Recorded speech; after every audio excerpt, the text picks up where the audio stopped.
Ya Allah, jangan hukum kami ya Allah, kami nggak mau dihukum. Maafkan ya Allah, ampuni ya Allah. Kami mohon ampunanmu, kami mohon rahmatmu. Bagaimana caranya ya Allah supaya saya jangan dihukum? Saya minta ampun, saya minta rahmat, saya tobat ya Allah, tolong saya. Maka wa nunazzilu minal Qur'an, kami turunkan ayatnya di Quran. Gabungkan semuanya itu, minta dengan kalimat. Maka turunlah Al-Baqarah ayat 286 itu. Rabbana la tu'akhidna in nasina aw akhta. Rabbana wa la tahmil 'alaina isran kama hamaltahu 'ala alladhina min Rabbana wa la tuhammilna ma la taqata lana wa'fu afu waghfir ghafir ghafar ghafur warhamna rahmah anta maulana fansurna 'alal qaumil. Allahu akbar. Turun di keheningan malam Anda minta, ya Allah, kalau nggak paham ayatnya bacakan maknanya. Hamba mohon ya Allah, hamba-hamba yang salah tidak luput dari dosa, tapi ampunanmu lebih luas ya Allah dibandingkan dengan murkamu. Mohon ya Allah, ya Rabb, rahmatak. Para ulama itu kalau dalam kesempatan dia memohon, kalimatnya singkat, Allahumma rahmatak, Allahumma rahmatak, Allahumma rahmatak, Allahumma rahmatak, Allahumma rahmatak, Allahumma rahmatak. Minta. Dan dia bayangkan bapaknya, ibunya, dirinya, istrinya, atau istri suaminya, anak-anaknya, minta.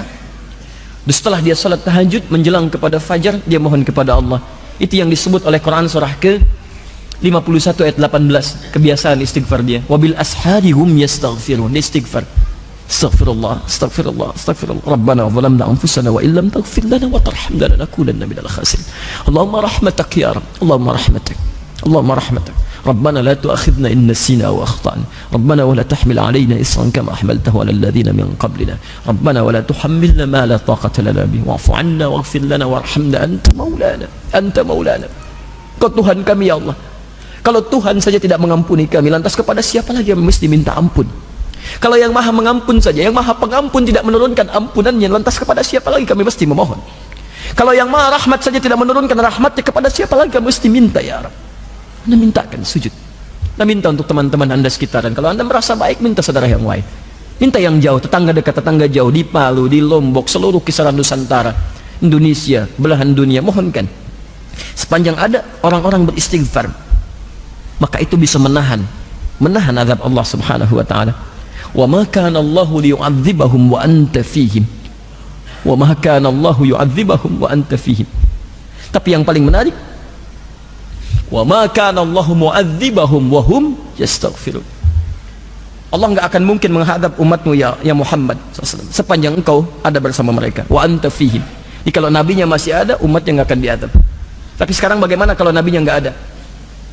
Wa ma kana Allahu mu'adzibahum. Kenapa kalimat kata kerja itu berubah jadi kata benda, isim fa'il, pelaku?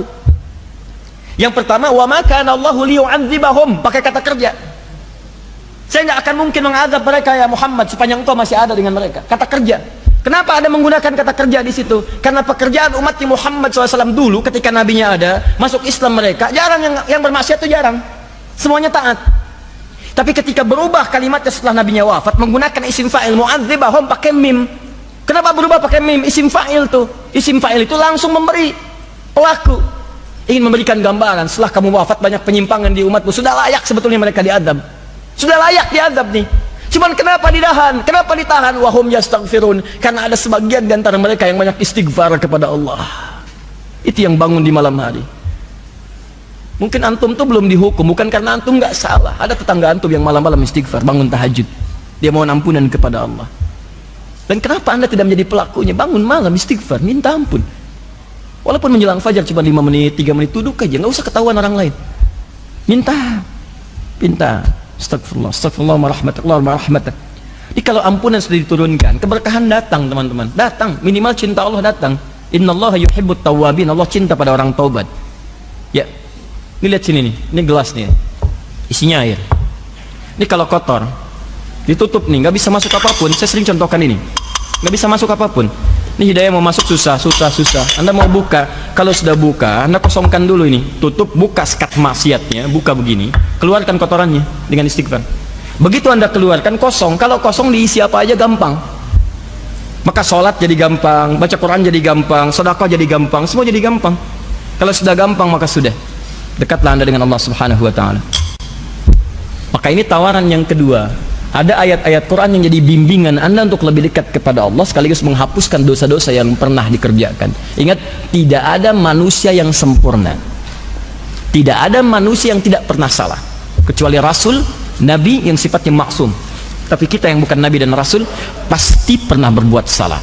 Tapi rahmat Allah memberikan jaminan untuk menghapuskan semua kesalahan itu. Jadi kalau Anda tidak mengambilnya, bukan Allah yang salah, manusianya yang memang tidak ingin berubah jadi lebih baik. Coba. Paham sampai sini? Baik. Jadi itu yang dimaksudkan wa nunazzilu minal qur'ani ma huwa syifaa'un wa rahmatun. Makna rahmat yang pertama, ampunan dari semua dosa. Maka saya ajak yo bangun ya malam-malam. Biasanya suka ada yang nginap di sini tuh. Jumat baru pulang pagi. Nanti saya tugaskan imam barusan untuk mengimami malam ini, ya, untuk bisa sholat dengan beliau nanti malam, ya, dan bacakan tuh ayat-ayat tobat dengan izin Allah Subhanahu wa taala. Mudah-mudahan dosa-dosa kita diterima oleh Allah untuk diampuni, untuk diampuni. Dua, makna rahmat. Makna rahmat. Rahmat itu bisa jadi juga kasih sayang yang mengantarkan hamba pada sebuah solusi. Kasih sayang Allah yang mengantarkan hamba pada sebuah solusi dari masalah yang sedang ia alami. Masya Allah, dari masalah yang sedang ia alami. Jadi kalau Allah ingin memberikan solusi, jalan keluar bagi seorang hamba untuk mengatasi persoalan yang sedang ia hadapi, itu sebelum diberikan solusi, rahmat dulu diturunkan. Rahmat. Awas. Dalilnya kita ambil Quran surah kedua Al-Baqarah ayat 155 sampai 157. 155 itu ujiannya, contohnya. 156 kesabaran dalam menerimanya. 157 rahmat dan solusinya. Ya. Kita ambil langsung ayatnya, kita bacakan. Paling kiri sebelah atas. Wala nabluwannakum bisyai'. Dan setiap kalian yang hidup pasti kami akan uji dengan berbagai macam ujian kehidupan. Jadi hukum kehidupan mengatakan setiap orang hidup pasti akan bersanding dengan ujian. Ujian ini sifatnya masalah.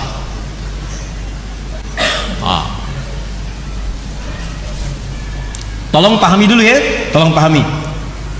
Ujian ini diturunkan oleh Allah bukan ingin menjadikan orang hidup terbelit masalah, bukan. Awas, lihat cara berpikirnya. Tapi ingin meningkatkan kualitas kehidupan seorang hamba. Jadi kalau seseorang sedang mendapatkan ujian masalah, sebetulnya masalah itu turun bukan ingin menjadikan kehidupan dia bermasalah, bukan. Jangan salah cara berpikirnya. Cara berpikirnya adalah karena Allah ingin merubah kualitas hidupnya jadi meningkat lebih baik. Karena dalam kehidupan dunia itu sifat ujian selalu hadir untuk meningkatkan kualitas kehidupan. Gini, logika paling sederhananya sekali. SD, anak SD, kalau dia mau naik ke SMP ikut ujian nggak? Ujian, masalahnya banyak yang dihadapi, soal-soal, kerjakan ini, kerjakan itu, jadi masalah tuh. Dia pikirin, ibunya kemudian ikut terlibat, bimbing, ajarin ini, ajarin ini, ajarin ini. Ini baca ya, ini ibu Budi, ini bapak Budi, ini tetangga Budi, ini tasnya Budi, ya ini kucingnya Budi. Dia tanya, kenapa semuanya punya Budi? Nah itulah orang Budi itu orang yang sangat kaya, punya semuanya, tapi kekayaannya tidak membuat dia jauh dari Allah Subhanahu Wa Taala. Mau seperti Budi, mau mah, udah gitu. Ayo baca. Kalau kamu bisa baca dengan baik, besok atasi ujian itu, kamu insya Allah dekat seperti Budi. Semangat dia. Begitu di jalan dia mau masuk ke sekolah, wah ini ibu Budi, ini bapak Budi, masya Allah. Sampai ke gurunya mengatakan, pak ini ibu Budi, padahal ibu dia namanya Asep. Sini. Nah jadi anak SD itu diuji bukan untuk membuat dia bermasalah, tapi supaya kualitas keilmuannya meningkat, mentalnya naik, bagus. Apa ukurannya? Ujian. Kalau sudah lulus dari situ baru masuk SMP. Sebab kalau tidak diuji, bagaimana ketahuan dia mampu menjalani tingkat kehidupan dari dia di SMP? Tingkat pendidikan dia di SMP, pelajaran dia di SMP, mesti naik dulu statusnya. SMP pengen masuk ke SMA, ikut ujian. SMA pengen masuk kampus, ikut ujian. Dari kampus pengen dapat ijazah, ikut ujian. Nggak ada tiba-tiba ujung-ujung orang dapat ijazah. ikut ujian. Walaupun formalitas ilmunya lebih tinggi dari dosennya, tetap akan ikut ujian. Di sidang sama dosen tetap ikut. Kenapa? Karena itu hukum kehidupan. Anda di rumah tangga, Anda di kantor, Anda di kehidupan sosial, pengen hebat, naik status, pengen lebih mulia, pengen lebih kuat, pengen naik status sosialnya, pengen lebih tinggi kedudukan, ikut ujian. Anak SD ada diuji, masa Anda enggak? Kalau Anda enggak siap menghadapi ujian, tanyakan sama anak SD, bagaimana cara menghadapinya. Kalau Anda tidak siap menghadapi ujian, malu sama anak SD. Anak SD ada diuji, masa anak yang lulus SD nggak mau diuji? Anak SD aja belum berumah tangga, Anda sudah berumah tangga. Yang belum berumah tangga lulus ujian, masa ada yang berumah tangga nggak mau diuji? Ini siapa? Halo? Nah, itu ya. Apakah jomblo diuji? Diuji, sama aja. Ada ujian persaingan, ada ujian macam-macam, kan? Ya, nanti kita bahas lain waktu. Jomblo syariah, jomblo sengketa, jomblo fisabilillah. Ya. Nah, sini. Sekarang jadi itu cara mengatasinya ya. Cara memahaminya kalau sedang dapat ujian, berarti ingat. Pertama kali yang harus Anda yakinkan pada jiwa, kalau prinsip Quran ini dipakai, Anda akan nikmat dalam menghadapi ujian. Bahkan ada orang-orang yang gembira ketika diuji. Malah kalau nggak diuji, dia sedih tuh. Kok nggak diuji ya? Kok nggak diuji? Berarti ada yang tidak diinginkan dalam kualitas hidupnya. Bahkan orang-orang itu ada yang gembira. Wabasyiris sabirin. Orang sabar itu pasti gembira. Berikan kabar gembira pada orang sabar. Siapa orang sabar? Orang yang diuji. Dia ada orang-orang yang ketika datang ujian dia malah gembira. Allah, terima kasih turunkan ujian pada saya, bukan pada yang lain. Mau naik status hidup saya. Mau naik. Di pertama kali tanamkan pada jiwa, kalau Anda sekarang sedang mendapat ujian, berarti kualitas hidup Anda akan meningkat. Nah, Masya Allah. Naik Anda di hadapan Allah Subhanahu wa Ta'ala. Yang kedua, pahami betul ya, pahami ini. Jadi kalau cara memandang kita seperti ini, kita akan lebih tenang dan lebih siap menghadapi berbagai ujian. Kedua, ingat baik-baik kalimat ini. Ini kalimat Quran. Allah tidak akan pernah menguji seseorang di luar batas kemampuannya. Ujian itu selalu menggunakan di Quran kalimatnya sama dengan pertama sesuai dengan kemampuan. Di ujian itu berbanding lurus dengan kemampuan. Orang yang tidak mampu mengatasi ujian gak akan diuji. Demi Allah saya katakan, ada ujian yang diberikan kepada Anda, bukan pada saya. Itu Allah memandang Anda yang sanggup. Saya nggak mampu. Saya mah apa tuh? Ya, Anda yang mampu. Makanya nggak dititipkan kepada saya. Jadi Anda nggak usah mengeluh. Anda mestinya bangga. Karena kaidah mengatakan dalam Al-Quran ayatnya jelas, la yukallifullahu nafsan illa. Nggak akan pernah Allah menguji seseorang di luar batas kemampuannya. Jadi kalau Anda merasakan ujian berat sekali, Allah, kenapa mesti saya? Why me? Kata Allah, why not? Kenapa tidak? Kamu yang mampu, Adi Hidayat nggak mampu, makanya nggak saya titipkan ujian pada Adi Hidayat. Cuman kamu yang mampu. Di Anda dipercaya oleh Allah, kenapa Anda nggak yakin pada diri sendiri? Makanya ketika ada ujian seperti itu, tanamkan pada diri, alhamdulillah saya yang dipilih. Saya yang dipilih. Tidak orang lain. Pasti ada hikmah bagi saya. Alhamdulillah ya Allah, engkau percaya pada saya bukan yang lain, karena saya sanggup. Tapi jangan berlebihan.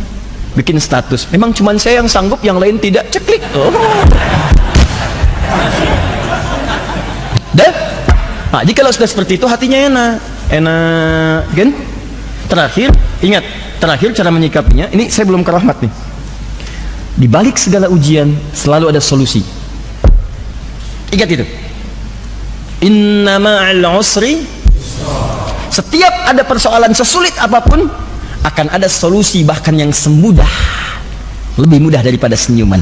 Yusra, ringan, gampang. Bahasa psikologinya sederhana. Kalau Anda sedang diuji, langsung katakan pada diri Anda, pasti selesai, pasti beres, nggak mungkin nggak selesai. Itu meringankan beban kita, teman. Begitu Anda sedang punya masalah, katakan pada diri Anda, pasti beres, pasti ada solusinya. Nggak mungkin Allah sayang saya, kualitas saya meningkat, pasti selesai, pasti selesai. Kamu bisa di Hidayat, kamu bisa, kamu bisa. Katakan pada diri Anda. Ini sebetulnya kalimat-kalimat Quran, cuma itu maknanya diadopsi, diterapkan di tempat-tempat lain. Bahkan yang nggak beriman pun mengambil kalimat itu. Silahkan cek, mereka katakan kamu bisa, saingi dia, kamu bisa. Dalam olahraga kita bisa, kamu bisa, ini itu dan sebagainya. Orang Jepang tuh banyak mengatakan itu. Dalam permainan pun dia katakan itu. Itu ada benteng Takeshi itu. Wah, mau berlomba menaklukkan Takeshi. Wah, bikin ini benteng Takeshi. Kau bisa. Wah, Ustaz hafal, pernah sekali lah lihat saya itu. Dia selalu menyesuaikan, ada solusi. Dulu kan banyak, nggak seperti sekarang tayangan-tayangan. Saya nggak tahu, kalau dulu cuma sekilas lihat ya. Ada Setia Baja Hitam, ya, Kota Rominami, tuh, kan itu RX Bio, RX Robo kan begitu kan? RX Bio yang warna biru, RX Robo warna merah kan? Dan selalu menyesuaikan musuhnya, solusinya ada. Kalau robot jadi robo, ya pedang matahari, tendangan maut, ya ada semua tuh. Hafal saya. Melewat segitu. Ya Son Goku, Son Gohan, Kamehameha, itu lawannya Piccolo, macam-macam. Disesuaikan. Rambut berubah jadi emas macam-macam. Dulu ada Senseiya gitu kan. Nah, kemudian ada Yoga ya, debu-debu intan, ada Pegasus, ada Andromeda temannya pakai rantai, dari Rika, dari Ryu macam ada semua lah. Itu. Saya nggak nonton yang begituan, cuma lewat tuh ada, saya lihat tuh, sesuai juga ya. Kalau dunia fiksi aja ada, kenapa di Al-Qur'an tidak ada? Iya. Halo? Nah, itulah dia. Pegasus dulu yang nolongin Athena. Athena itu siapa? Athena itu anaknya Zeus. Zeus menikah dengan Metis. Metis itu dia waktu mengandung ada apa namanya? Ada ramalan bahwa anak keduanya laki-laki akan menghancurkan kerajaannya Zeus, seperti Zeus menghancurkan Kronos bapaknya. Kronos tuh, ya, maka dia ketakutan, dia telanlah Metis saat dia mengandung. Begitu dia telan, keluarlah kemudian Athena. Athena keluar menggunakan topeng perang. Begitu dibuka saya Athena. Maka dia kemudian muncul jadi dewi yang sangat mahir dalam peperangan. Saya itu melawan musuh-musuhnya, ada Ares, ada macam-macam. Kemudian dia berteman dengan Poseidon, dengan anaknya dan seterusnya. Kemudian dapat ada semuanya lah itu. Ya, itu cuma fiksi. Tapi ada. Kenapa kita yang diberikan hal yang nyata nggak dipraktekkan? Itu poinnya. Ya balik lagi ke sini. Ya, jadi kalau Anda sedang diuji, saya bisa. Terima dulu. Jenis ujiannya macam-macam. Minal khauf, khawatir, takut. Mulai merasa khawatir, besok bagaimana, pulang dari sini seperti apa, ada nggak kendaraan, kan? Kalau mutar kemana, tadi barusan ke sini, tiba-tiba ngelihat kren besar sekali, ada 50 ton kren di situ, wah khawatir nih, bisa nggak masuk, mau belok mau nggak? Ya, ini alhamdulillah nih kita sedang proses, seperti kami sampaikan, mudah-mudahan Allah percepat, nanti Desember kita selesaikan, kita resmikan bareng-bareng, dan kita wakafkan untuk kepentingan umat Islam. Ini proyek besar kita untuk menjadi pusat Al-Quran, insya Allah sedunia, insya Allah. Insya Allah, ya, insya Allah akan jadi pusat Quran. Kita akan turunkan inspirasi dari Indonesia, dan kita akan buka nanti beberapa tempat-tempat cabang-cabang di seluruh wilayah Indonesia untuk kita bermohon kepada Allah, Muslim Indonesia menjadi ahli Quran. Kalau sudah jadi ahli Quran, semua akan terbantu mendapatkan barakahnya. Bangsa terbantu, saudara terbantu, kerabat terbantu, karena tidak pernah ada yang buruk dari Al-Quran. Semuanya akan baik-baik, dari ujung kepala sampai ujung kaki. Itu harapan kita. Insya Allah jadi yang terbaik dengan izin Allah Subhanahu wa Ta'ala. Nanti saya sampaikan di akhir, kita nanti akan launchingkan program-program ini pada catat tanggalnya 27 Oktober. Ya. Jadi kalau 28 Oktober Sumpah Pemuda, 27 Oktober Sumpah Ahli Al-Quran. Insya Allah. Bagi Anda yang terlibat, nanti kami sampaikan undangannya. Di situ nanti akan dibagikan buku-buku yang mendekat kepada Al-Quran. Ada syekh-syekh ahli Al-Quran, ada tokoh-tokoh Al-Quran, dan kita akan berkumpul di satu tempat, berikan inspirasi pada dunia dengan izin Allah Subhanahu wa Ta'ala. Nanti kami berikan undangannya dengan izin Allah Subhanahu wa Ta'ala. Kembali dulu ke sini. Wala nabluwannakum bisyai' minal khauf wal ju', lapar. Tuh, mulai lapar. Ya, dari sore di sini, lewat maghrib, duduk, kalau keluar takut ditempatin orang gitu kan. Mau wudhu berat, tuh udah khawatir, lapar, nahan-nahan, dibuka apa enggak, lihat bakpao sana, lihat bakpao sini gitu kan. Macam-macam. Wa naqsi minal amwal, uang berkurang, sudah datang, uang enggak ada, pengen makan, lapar gitu kan. Macam-macam. Wal anfus, sakit sampai ada yang meninggal. Wa basyiris sabirin. Lihat cara baca ayatnya, cara membacanya. Wa basyiris sabirin. Muhammad SAW berikan kabar gembira pada orang sabar. Ada orang yang mendapatkan ujian ini malah gembira. Gembira. Siapa dia? Orang sabar. Bagaimana cara sabar? Alladzina idza asabathum musibah qalu inna lillahi wa inna ilaihi rajiun. Mereka itu adalah orang-orang yang punya prinsip saat diuji dengan berbagai ujian tadi. Datang ujian, dia punya prinsip. Ngapain saya mengeluh? Inna lillahi wa inna ilaihi rajiun. Semua yang hilang itu punya Allah, bukan punya saya. Jangankan barang-barang itu, jangankan kedudukan, jangankan penyakit, diri saya aja punya Allah. Kalau mau diambil terserah pemiliknya, masa saya nolak? Inna, sungguh kami itu siapa? Tangan kami, mata kami, kepala kami, kaki kami, nyawa kami, lillah, punya Allah. Diri saya aja bukan punya saya, masa saya kehilangan sendal sampai marah-marah? Tugas saya cuma nyari, nggak ada istighfar, cari lagi ikhtiar. Kedudukan mau ditukar silahkan, ini cuma titipan. Jangankan kedudukan, nyawa saja punya Allah. Kalau mau diambil terserah Allah. Maka kalau prinsip hidup Anda seperti ini, enak tuh. Enak. Anda tinggal ikhtiar. Tapi bukan berarti kehilangan sesuatu didiamkan. Naik bis, kan? Ada orang pemuda bertato, wajahnya nggak enak, tangannya masuk ke dompet ibu-ibu begini. Biarin aja, punya Allah. Maling. Katakan pencuri. Itu. Jadi ikhtiar, ambil solusi. Yang menarik begini, orang-orang yang saat diuji, di rumah tangga diuji, di kantor diuji, mungkin Allah berkehendak menaikkan status saya. Alhamdulillah ya Allah, ini kan darimu, pasti selesai. Nggak mungkin Allah engkau titipkan ujian kalau engkau nggak turunkan solusinya. Ya Allah, jangankan itu ya Allah, kedudukan tangan saya pun punyamu. Kalau engkau ingin tukarkan dengan sahabat saya ridha ya Allah, mungkin dia lebih baik dalam pandanganmu. Terima kasih engkau titipkan kedudukan kepada saya selama ini, dan mohon terima amalan-amalan saya dalam menggunakan kedudukan itu ya Allah.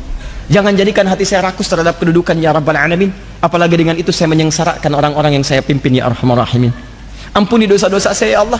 Jangan biarkan keluhan di salah seorang yang saya pimpin ya Allah menjadikan saya mendapatkan murka darimu. Saya takut ya Allah, kalau semua pemimpin punya prinsip seperti ini, nggak ada orang saling menjatuhkan untuk mendapatkan kepemimpinan. Dan hebatnya teman-teman sekalian, ketika perasaan itu ada, turunlah kemudian pujian dari Allah. Ayat 157-nya. Ulaika ala salawatim min rabbihim.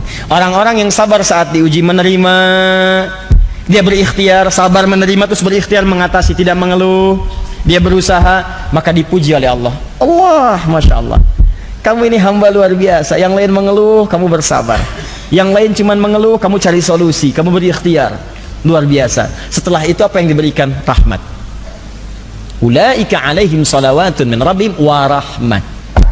Kasih sayang Allah turun untuk mengantarkan pada solusi.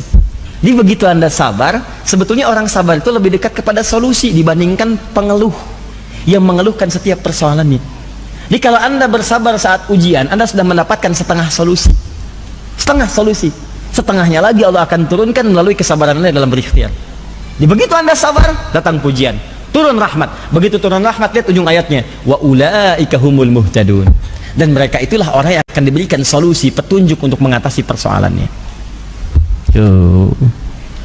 Sederhana sebetulnya. Ya, cuman teorinya nggak mudah dipraktekkan, tidak mudah. Ya, kadang-kadang persoalan di rumah tangga selesai dengan senyuman. Tapi untuk senyum aja nggak mudah. Ya, nggak mudah kadang-kadang. Nah, itu butuh kesabaran. Datang persoalan di kantor yang dimarahin anak-anak. Dia udah gambar mau tunjukin kepada Anda karya dia itu selama 8 jam dia tungguin. Begitu Anda datang, dia sambut di depan pintu. Papa, diam kamu. Hah? Kenapa Pak? Kamu lagi ikut-ikutan. Oh, yang salah siapa? Terus pintu dibanting. Tidak. Salah pintu apa? Kalau pintu bisa bicara, bukan bulan aja yang diharapkan bisa ngomong, kan? Pintu bisa-bisa dia akan berkata, salah siapa sampai dibanting begini? Salah kamu mau dibanting? Oh, nggak bisa juga begitu. Balik. Nggak, kalau Masya Allah, kadang-kadang ibu juga menyambut begitu. Bu, cari lawannya Bu ya. Pak, cari lawannya. Ingat, saya kasih solusi ya, sederhana. Kalau ada sesuatu hal yang tidak menyenangkan, cari lawan positifnya. Itu insya Allah cepat selesai. Cemberut lawannya apa? Senyum. Jadi kalau ada orang cemberut, antum senyum, gak usah marah. Isi cemberut misalnya kan, dicemberut kan datang. Assalamualaikum. Kayaknya kenal. Papa, kenapa? Udah cerita beres. Jadi cemberut, antum lagi marah. Kenapa kamu?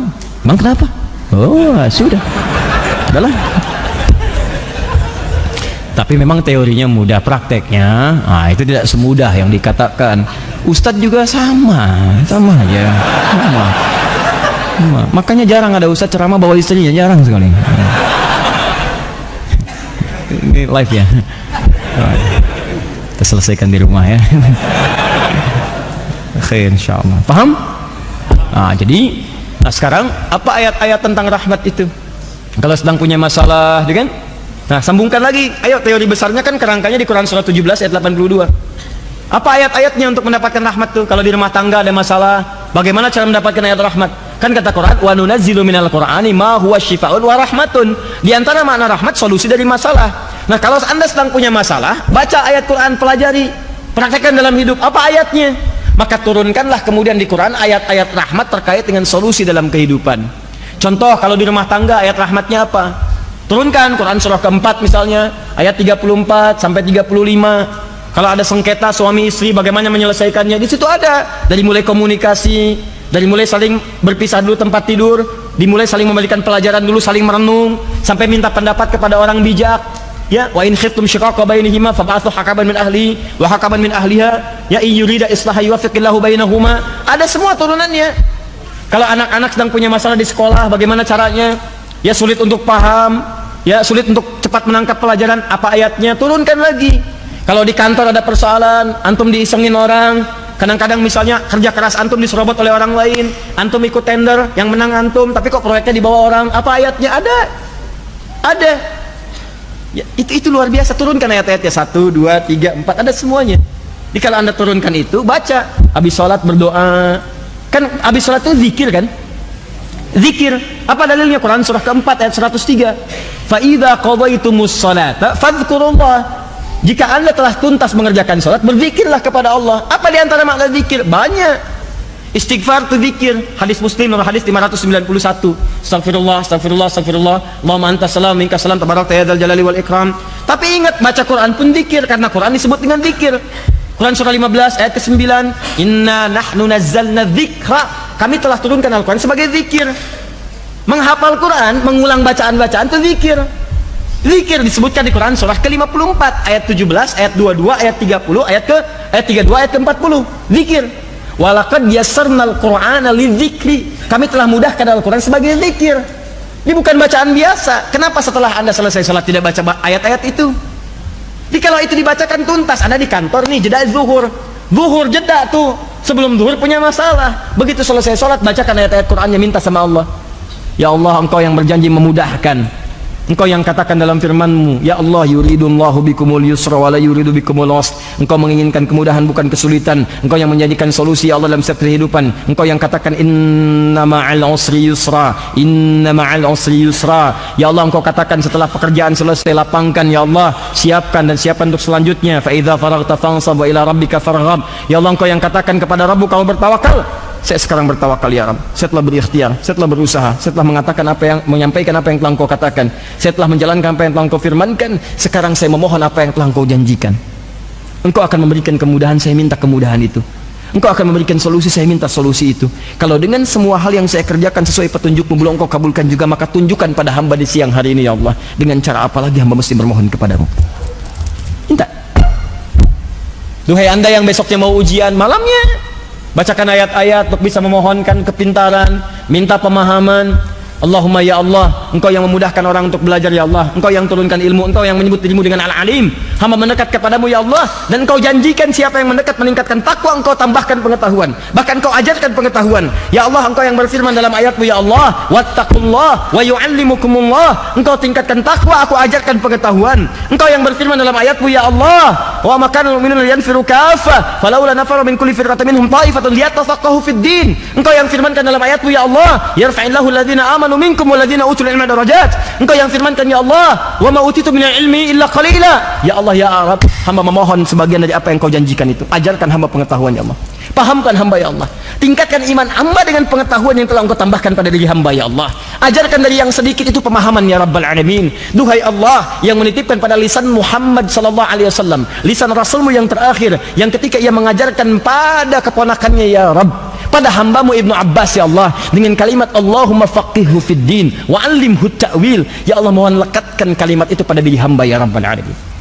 Pahamkan hamba ya Allah, mudahkan hamba dalam mengatasi ujian-ujian pengetahuan. Datang tuh, minta, ada semua, diturunkan ayatnya, turunkan, bikin. Anda punya masalah apa? Makanya setiap persoalan-persoalan itu diidentifikasi. Sebelum sholat dilihat, nanti cari ayat yang sesuai, minta, keluarkan ayat itu yang dimaksud wa nunazzilu minal qur'ani ma huwa syifaa'un wa rahmatun. Ayat-ayat rahmat turunkan. Jadi kan yang dibaca itu aja. Qul a'udzu birabbin nas, qul a'udzu birabbin nas, malikin nas, ilahin nas, min syarri waswasil khannas alladzi yuwaswisu fi sudurin nas minal jinnati wan nas. Ya sudah, mimpi ketemu jin, jalan di jalan ikutin jin dan sebagainya.